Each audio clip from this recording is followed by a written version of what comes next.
Snap at goal. Through! An amazing goal from Rioli, his second.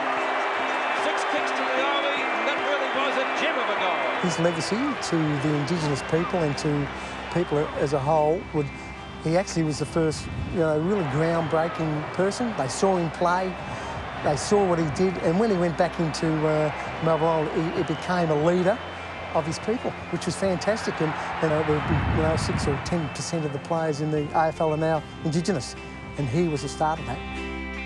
Straight away, we saw that he was a magnificent kick. He had great evasion. He was an amazing tackler for his size, and I think he changed football in many ways with his tackling.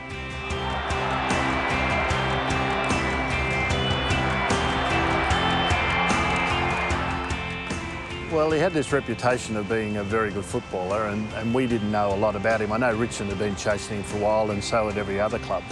But when he turned up, he was very quiet, unassuming, just trained, never said much. Until he got out in that ground, he was awesome, and very, very good player, Maurice Rioli.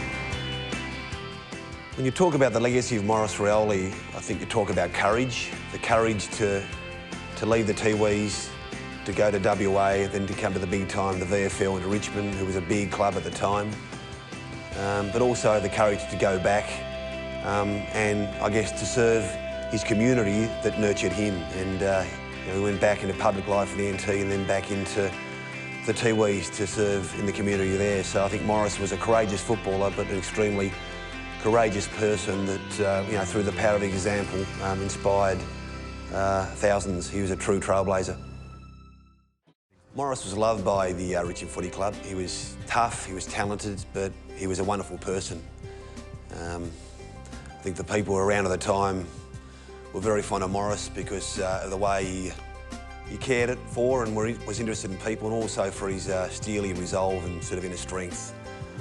So he's a much-loved figure. But he was much bigger than Richmond. He was a giant of Australian football and clearly inspired hundreds of thousands of football fans and people in general, just through the power of his example on and off the field.